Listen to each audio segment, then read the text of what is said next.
hapon mga kamigs namon sa kahanginan. Welcome to this afternoon show for another edition of your youth-oriented program, FYI, for youth information only here at your number 1 AM radio station, DYWC. Kini ang programang gidisenyo alang kaninyo kamigs batanon ka manugulang.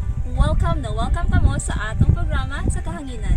Atong pagpangamusta ug pagtimbaya sa atong mga followers and listeners, mga kamigs nato from San Carlos, Canlaon, La Libertad, Gihulungan, going to Valle Hermoso Padiay before Gihulungan, then La Libertad, Himalalod, Tayasan, Ayungon, Tindoy, Manpuyod, Mabinay, at Baez, Tanhay, Amman, San Jose, Sibulan, nanukad ang atong stasyon. At Dumaguete, the capital city of the province, going to Bacong, Valencia, Zamboanguita, Shaton, Santa Catalina, Dawin, Bayawan City, and the south, Pasay. And then sa Negros Occidental, sa mga probinsya of Cebu. As well as Siquijor, na ito, mga kamigs na ito diya sa Siquijor, Zamboanga del Sur, of some parts of Mindanao, and the whole world. Yes, so kaya ito kalimtan si KaMIGS Josh Francis na always na siya namina na to from Dubai. Yes, and also our followers from Facebook at our For Youth Information page, and then DYWC Radio Bantillo, as well as our YouTube channel for Youth Information. Yes, don't forget to comment, like, subscribe, and hit the notification bell so you can be updated on our latest episodes. Yes. So mga kamigs, this is KaMIGS Chicks with KaMIGS sa atong programang FYI for Youth Information. So mga kamigs, ganina pa mo nakakita na dunami ko yun. So dili na siya design mga nakahabit sa Franciscano. Yes, so actually mga kamigs, karong lahi na sa sa akong role.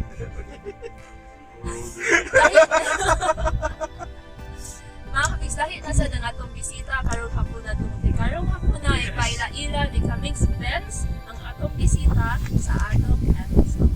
Yes, mga kamigs, usa di sa katako na itong atangan na for this coming Saturday afternoon is March. The next is will be April. Basta yes, April 3. Thank you, Father. Ato ang bisita karon mga kamigs, kilala na ko siya.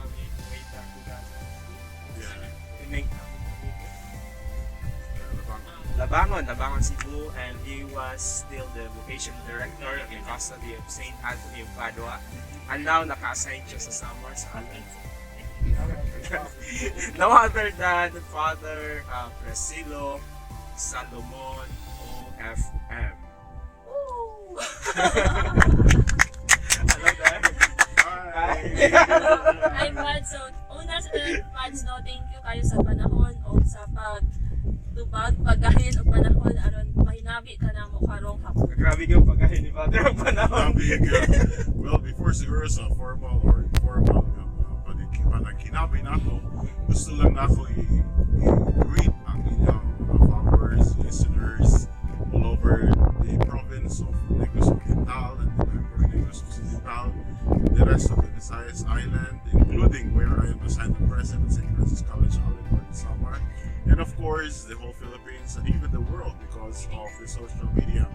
And just for the information of everyone, especially our youth, our listeners and our followers, we are situated here on the hill, the so-called Monte Calvario, in the parish of Quezon Parish of Lourdes, Our Lady of Lourdes Parish here in Barangay Hinakpan, Gihulungan City.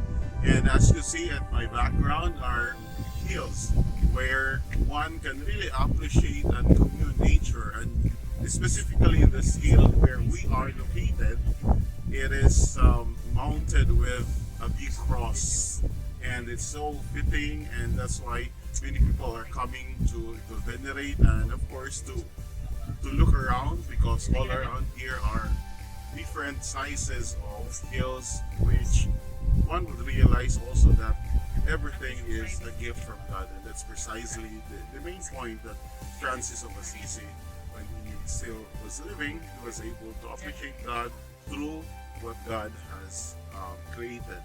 Yes, Glory be to Father. God. Murag ko ang Father. Bagay siya, may mabagay ano may mukha ko. Hindi ko di Father. Oo, kayo ma. Thank you.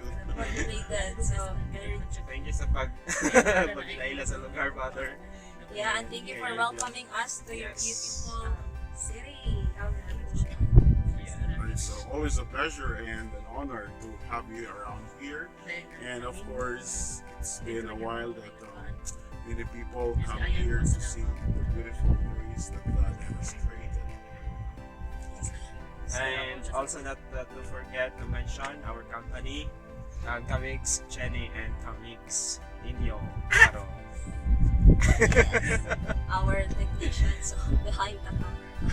Yes. And of course, the one who sponsored our lunch, there are some tools. Yes. And that's why I'm afraid to climb here in the mountains, because every time we come here, the chickens are always sad because they also the dish to be eaten by us. With the pinakopsan and the pinritong sa pista. Flower pork. Pinrito. Our lunch is the flower. Yes. Hindi siya pala. Pero mo to? Mo to? Ano? No, it's not. Ah. For sure. That's not edible, I think. Yes. Yeah, so going back on expense, so let us formally start our, let's just do chika-chika. So, first question, Pads, no? So, para, like, ato mga kamig sa kayo sa una, si Father Siloy, may ato ako si actually, si Father Siloy is our Samoy nagtatag na po, Lenten Revolution.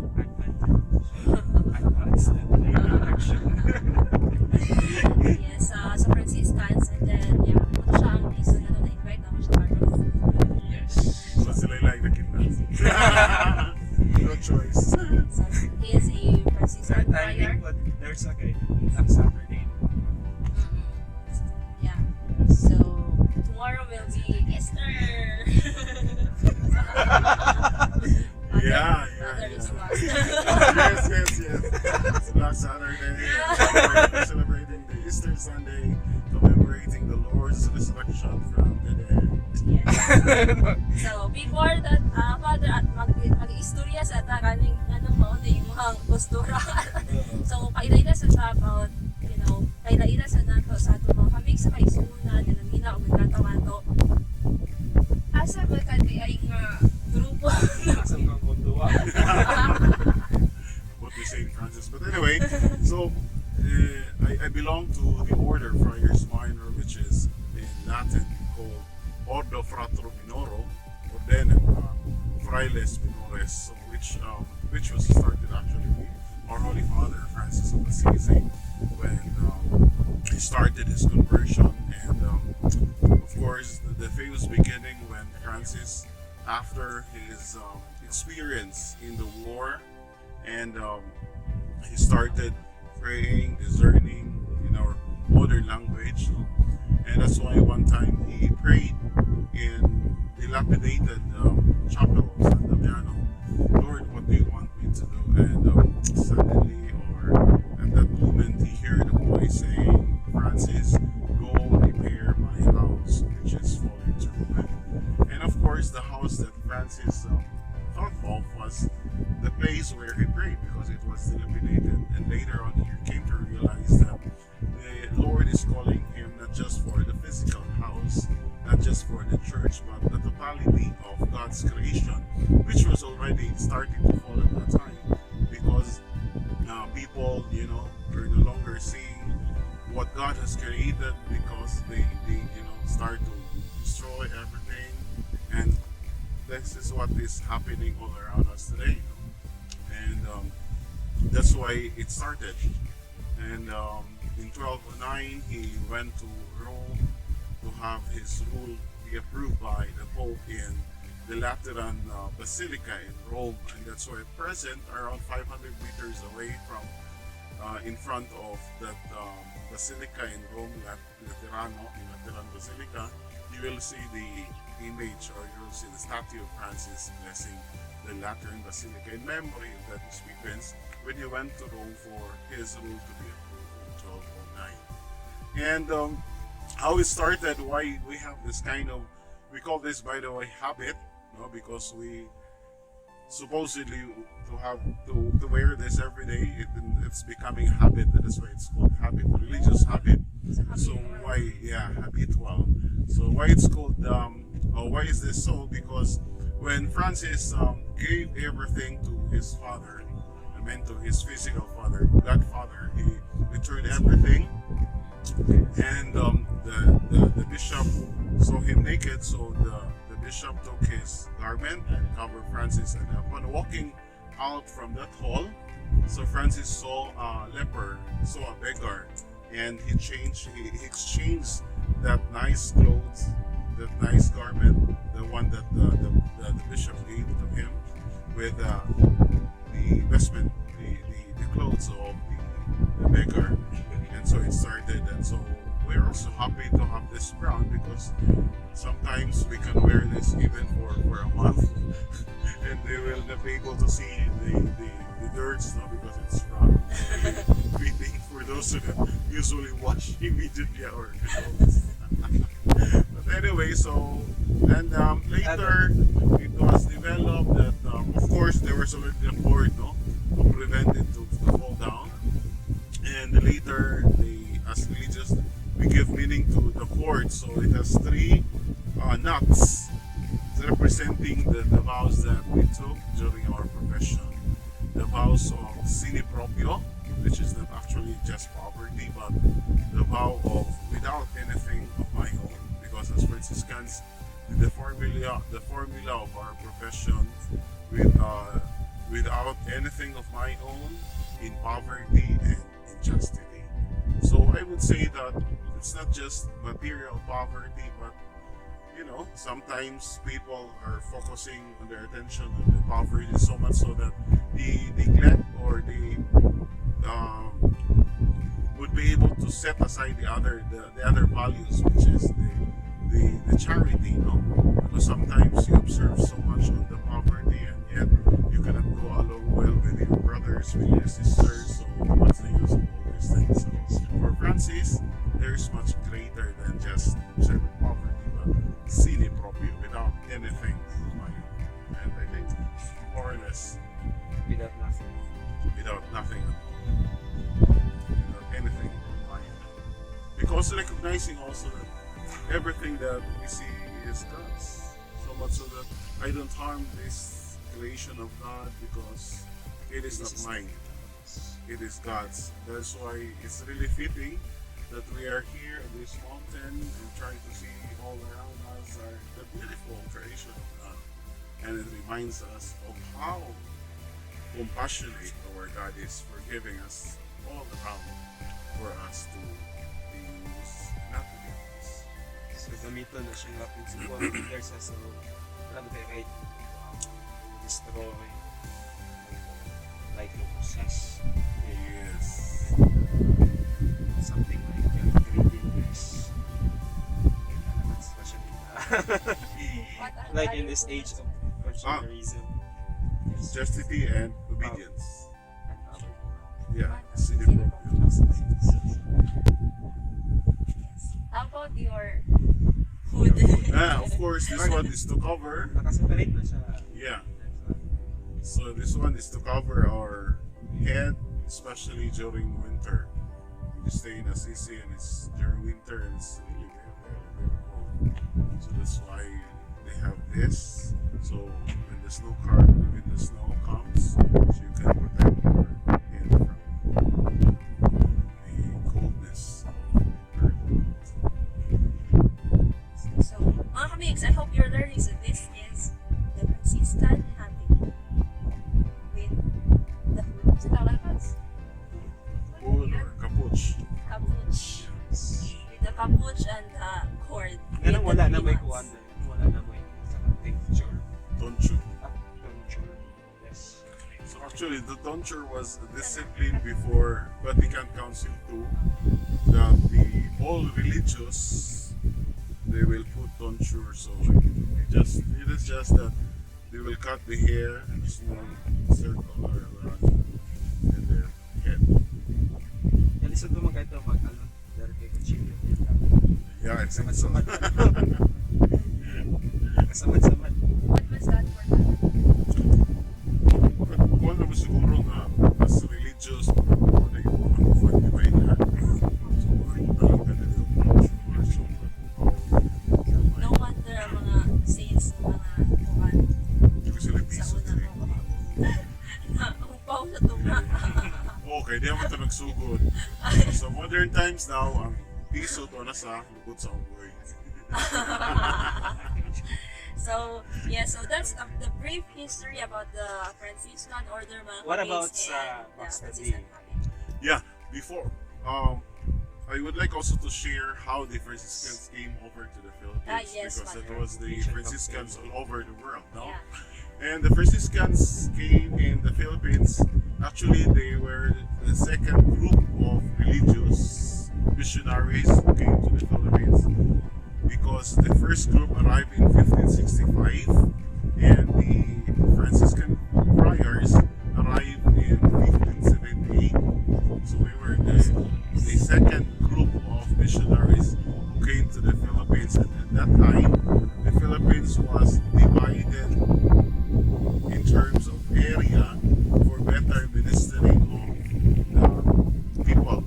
And the Franciscans were given the southern Tagalog region, and when the Jesuits were expelled in 18th century, so we took over all those mission areas that were taken by were left by the Jesuits. Some other ones.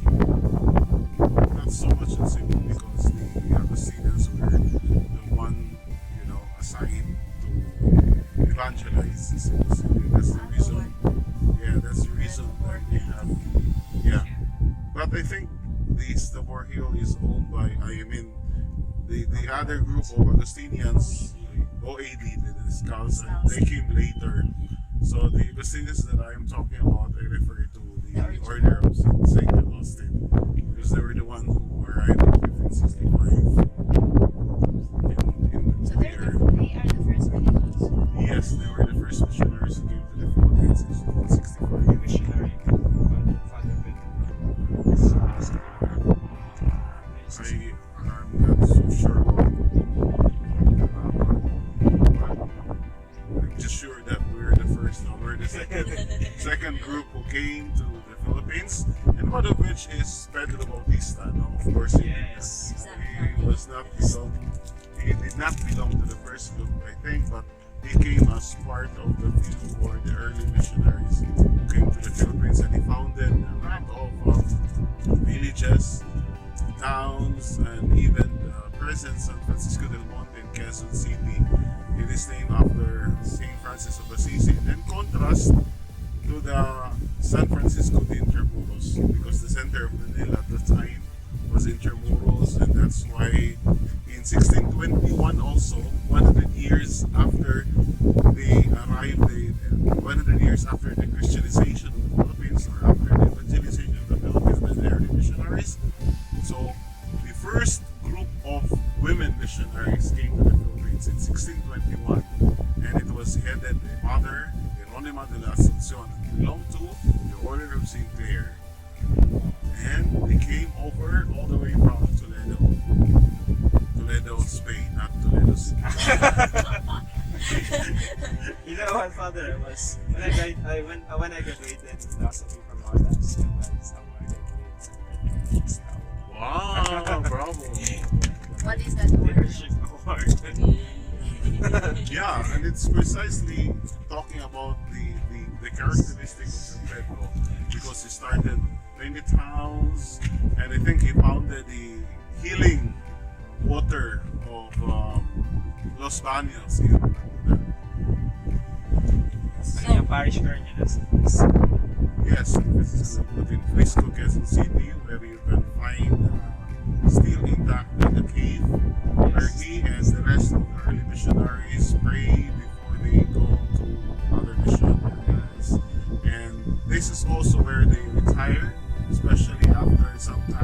mission, and I would imagine how laborious was the mission because they started everything from the scratch, no? Scratch in the sense that not like that what we have today. So that cave is a mission, is a witness to the prayers and sacrifices of the friars. That's where you can find in San Francisco. You can visit that anytime. No, in Quezon City. So how did they custody of St. Anthony? Yeah, and the custody of St. Anthony Padua actually is another entity, but it still belongs to the Order of Friars Minor. Nganong kinahanglan man nga naay mga province na custody. So one reason, big reason I believe is for better ministering. Like, tungod sa kadako sa area, so mas mayo itong ginagmay-gagmay kay mas dali ni mong maihan imong mga sheep, no? Ingon pa kung shepherd ka, dapat nakaila ka sa imong panon. So mo na siyang in the year 2007, under the leadership of the then Minister General, who is by the way the present prefect of Vida Consecrata in Vatican, no? Si Minister, the then Minister General Jose Rodriguez Carvalho OFM. He was the Minister General, and he came over to the Philippines to establish the pontifical something like a department, a department in the Vatican. Life and yeah, the religious, no? Pontifical Institute for consecrated religious life. men and women, consecrated, something like that. No, and he's the prefect, the secretary of that department in the Vatican. So he was then the Minister General when the new entity was established, erected in the year 2007. He himself, the successor of St. Francis, came over to erect and establish the new entity here in the south. So this means to say that Visayas and Mindanao is belonging to the custody of St. Anthony of Padua. So no longer to the province of San Pedro Bautista. But of course, the bottom line of all this is we belong to the Ordo Fratrum Minorum, or the OFM, so the Order of Friars. So, Father, so much of the provinces and the custody, what is the charism of the Franciscan order, the OFM specifically? The main charism of the Franciscans or the OFM is to live the gospel life. As you can see in the rule of St. Francis, the rule and life of the Order of Friars Minors to live the Holy Gospel, and that's connected without anything of my own, in chastity and in obedience. The Gospel. Then now let's proceed to your story, Father. Well, Tell us, Father. well, I entered the seminary in Why? When did it all start? How? How? Actually, Why? our parish in Union City is used to be administered by the Franciscans because the American missionaries arrived in Hulngan in the year 1950s, and they took over the parishes in Canlaon, Vallehermoso, Ihulnan, and Icarigatan, and it included the school. And then, at the present times, what remains as administered by what remains in the ministry administered by the friars only the two schools in the Libertad, in St. Francis School and St. Francis College. And I graduated in St. Francis College in the year 1992. And when we were kids, elementary and high school, even until high school, we used to serve in the parish. And in the elementary years, that's where I was attracted with this brown habit. No? It's an attraction. And of course, I didn't mind that because I was still very young and I was still a very small child. So I did not bother to entertain that attraction. And not even until I was about to graduate in high school that there were religious congregations went and invited us to have the search-in, discernment, the retreats, seminars, something like that. And I also went with them, but eventually my heart belongs to the Franciscans, although I would say that I am not really that worthy, but thank God the Franciscans, the friars accepted me, and I had my first profession in the year 1999 after our year-long novitiate in Laguna, and I was ordained in 2007 in San Francisco del Monte, Quezon City. Yes, it was in the 3rd of February 2007. Oh, so belated, happy 14th. So pray for me Sacerdotal. and our likers and our followers, our listeners. So please also pray for me and the rest of the missionaries. Di ba, Father, mas takaw ang celebrations sa perpetual profession and ordination? Or much more emphasized? For us Franciscans, the mas emphasize ang profession. And Why we is start, that? because our pinaka core sa among life is to be a Franciscan. So it's just that the church is in need of ordained ministers, like priests. So the order responded, but originally it is composed of brothers.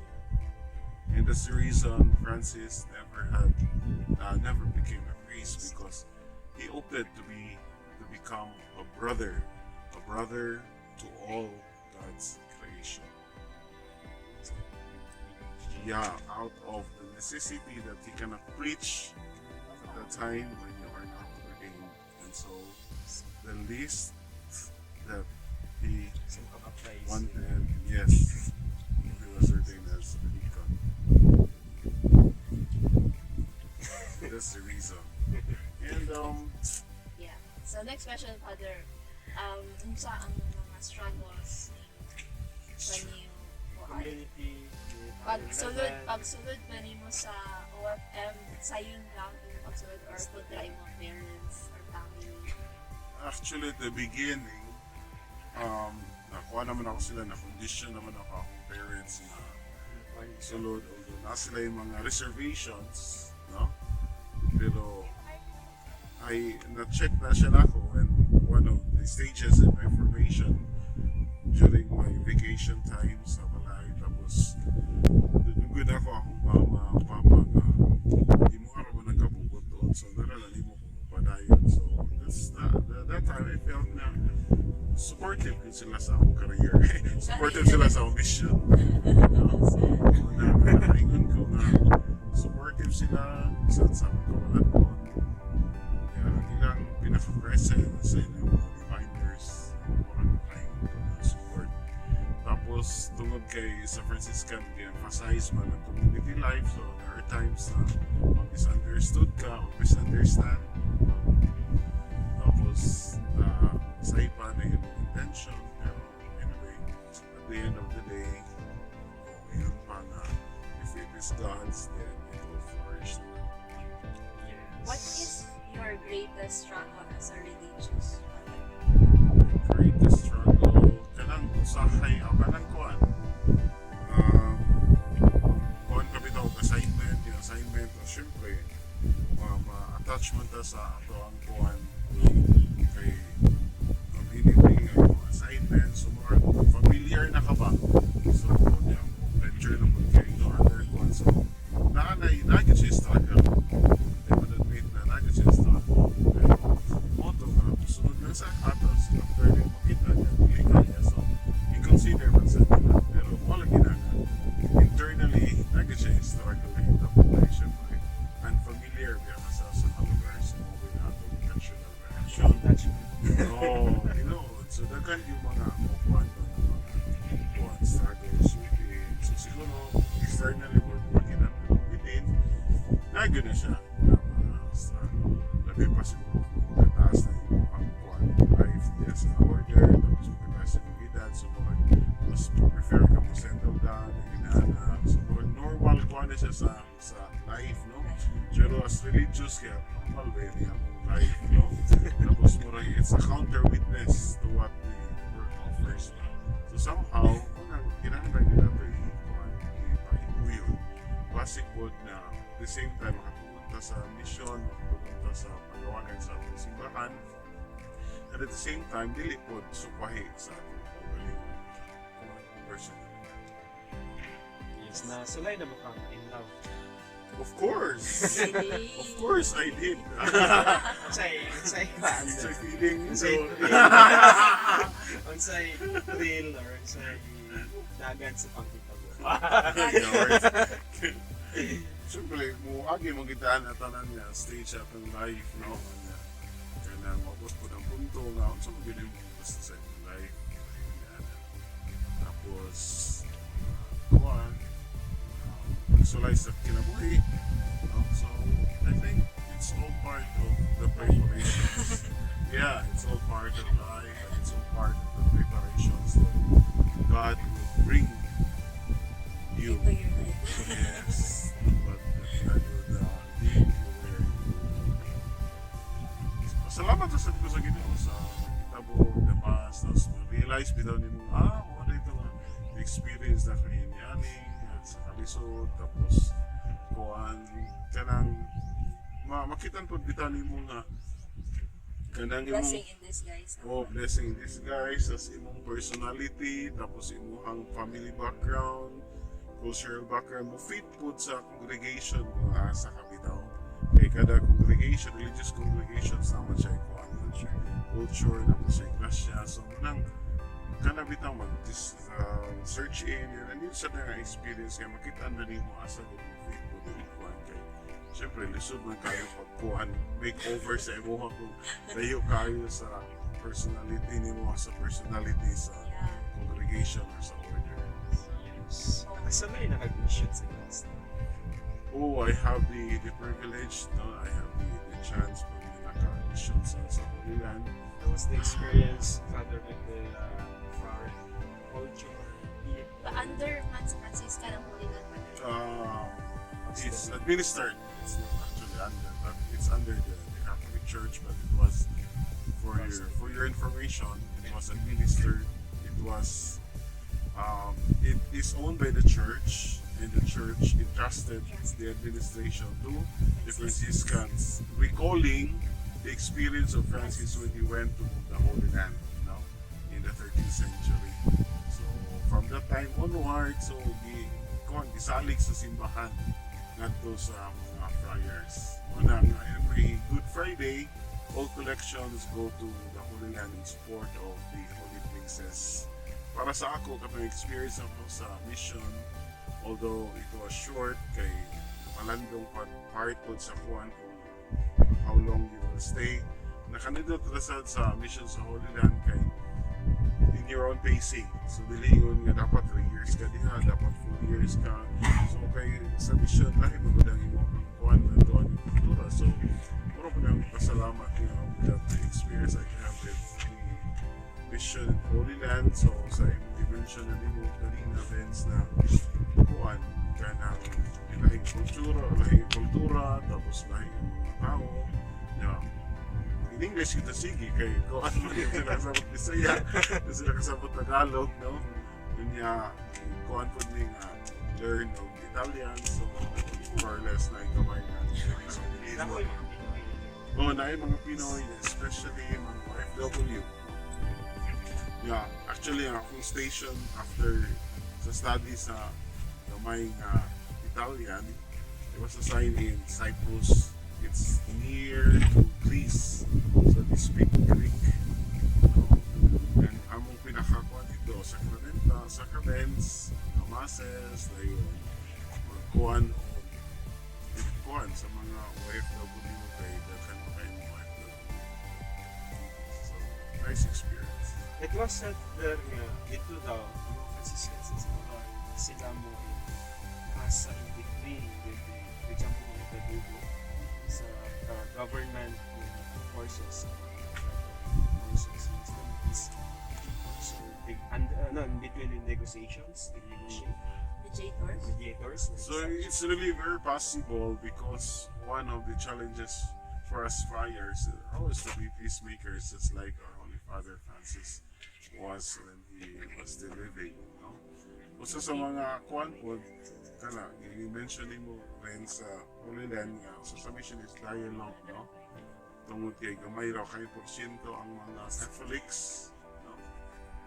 So, how do we live our lives amidst all these kanang diversities? So, gingon bitaw nga there is unity in diversity. So, kay usahay train beta sa society nga uniform, common, na inana. Pero, saan na ito University. University. Middle East University. Middle East. Tinawag na siya kay from time to time nag-break ba ang kalungkot dito. So, mauna na nakupot kayong challenge sa pinabuhi dito sa Holy Land. So, how to, maintain the population of the Christians at the same time, how to go about with the other religions. So, very challenging. So, for the information of everyone, our listeners, our followers, kanang inyong ginahatag or gi-contribute yung money during Good Friday, dako na siya nga tabang tungod kay daghan man kay maintain yung mga holy places kanang ginatuan nito during the religious. So, nanamatag yung nakatabang po na pag-place and mga jobs para sa mga Christians to stay in the Holy Land. Nako'y question, Father, regarding sa vocation, OFM vocation. Kung sa man ka in need o ka-scars sa vocation sa OFM, not only in the Pastor Place in Canada, especially in Holy Land and other provinces. Actually, mura po na kaluwi sa Ginoo, nagi vocation kada year. So, although di man siguro inanak as many as before, pero mo lang nga po, I don't know kung related na siya sa according sa story i-promise na Ginoo kung Francis, no? Hindi niya pabayaan ang order. So, una nga bisan pa siguro kay tanan mga kuan religious congregations, even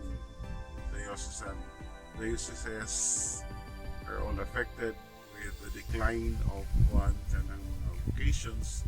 Pero kaloy sa Diyos naragyan mo kuan sunod kinatuig. So marami din ginapasalamatan nato. And in fact sa Holy Land, ako kay sila daghan kayo ng prayers naman. When you say the custody of the Holy Land or the province of the Holy Land, so dili lang ang Israel.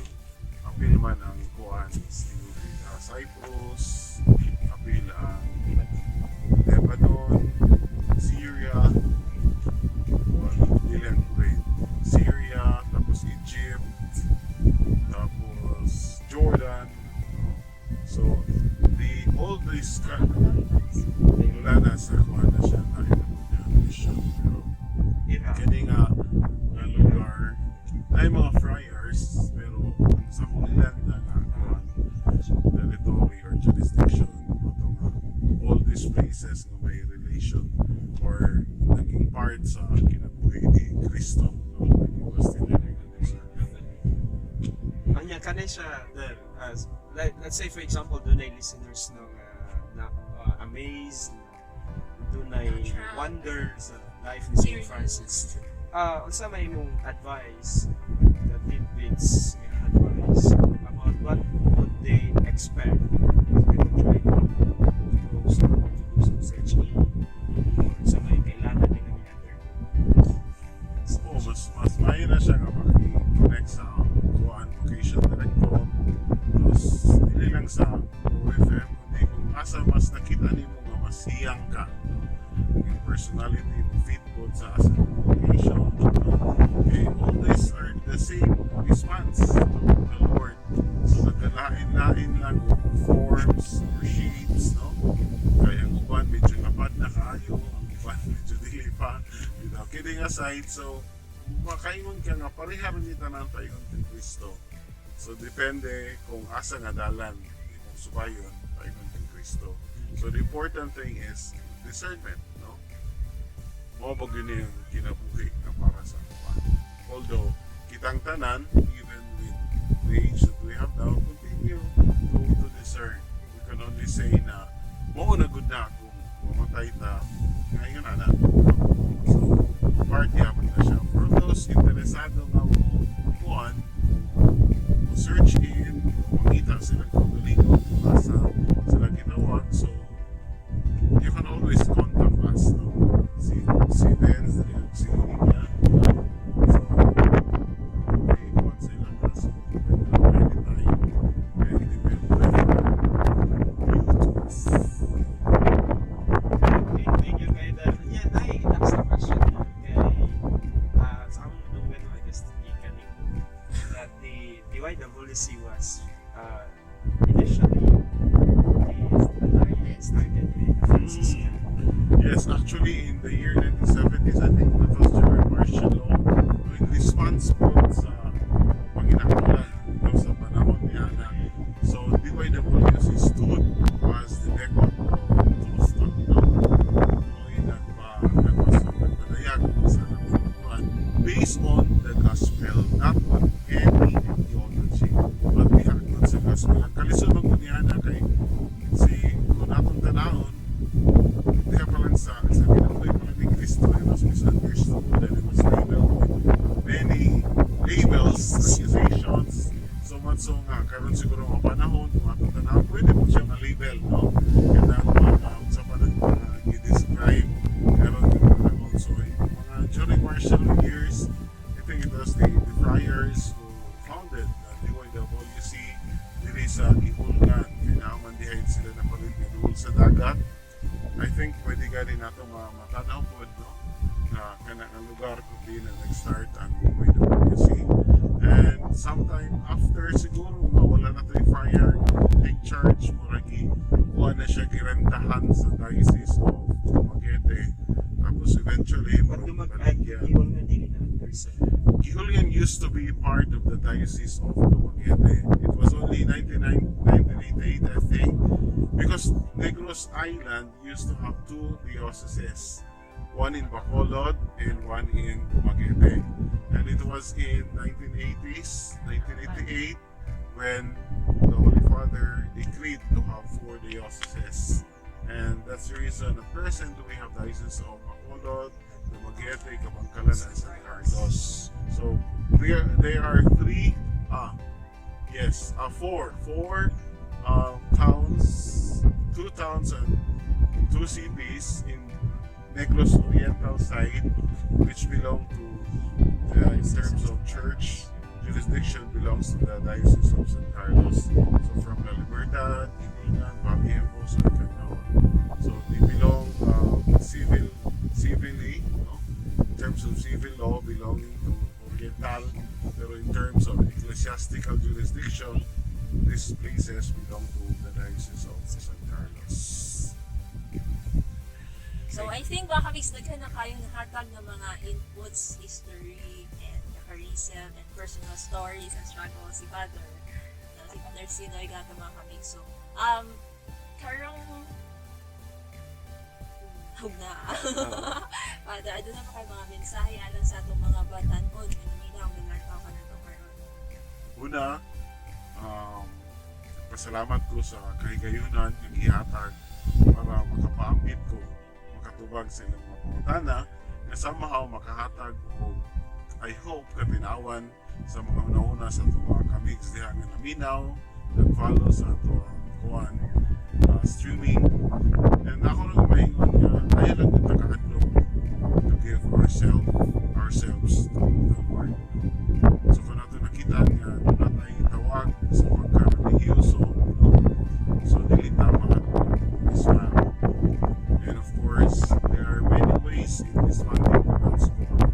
And in fact, natay kinawag og secular Franciscan order, no?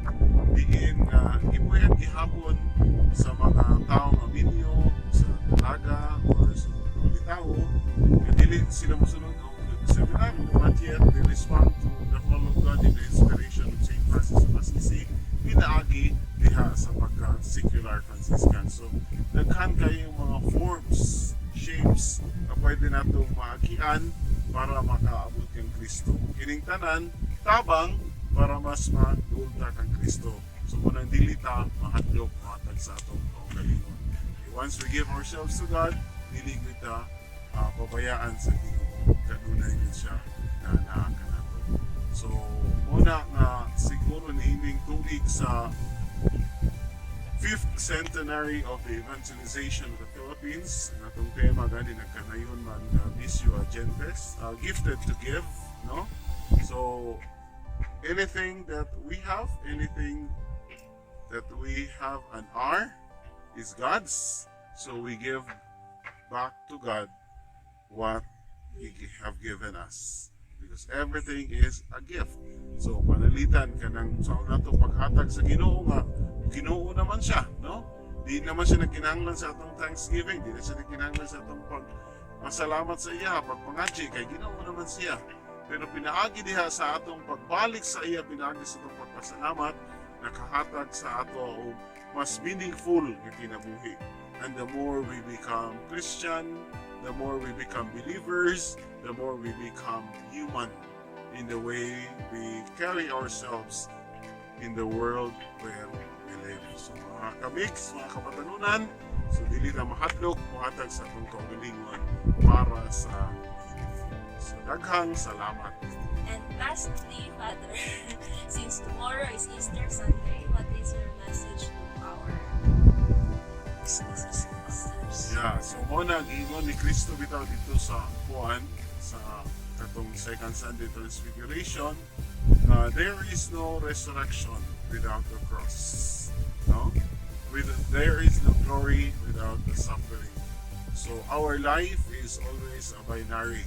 So dili lang always a bed of roses, matutose sa kanta, pero it is even the rose has thorns.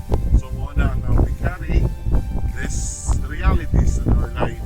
So muna pagkamanaw ni Kristo na pahinungtong ka nato, kinangta na makatagamtam sa samang paagi kasi Kristo.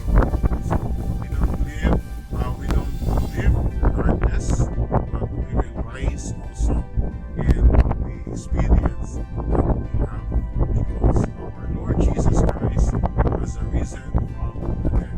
He is the resurrected Christ, the one house yan buhay. So muna ito ang ipag-awakan sa dili na kawag ng tanan tungod kay nadunay pagkamanhaw. So mensahe sa resurrection sa Easter Sunday na atong sa Hallelujah! Happy and blessed Easter Sunday, everyone. So mga KaMIGS, din nyo nila natapos sa kusay. Father, for that, thank you kayo sa tanan. Thank you so much, Father. Yeah, It's so, always a pleasure. so mga KaMIGS, din nyo nila natapos sa kusansab na kung gani ang tungtuan nun. So mga KaMIGS, din nyo nila natapos sa kusansab kahit nga ni atong programa matag Sabado. Sa ngalan na lang sa atong lang mismo sa Diocese of Dumaguete, the most reverend Politic Cortez, ato station manager sa DYWC Radio Manila, Father Ramonito Mata, sa DYWC Happy FM, Sir Albert Lugatiman, sa ng staff and technicians on board. Sa ngalan na lang sa Commission of Social Communications, sa KaMIGS Jakes Super, KaMIGS fans. Father Father Season, Season. kung kami mo ingon, be happy and be inspired for your information.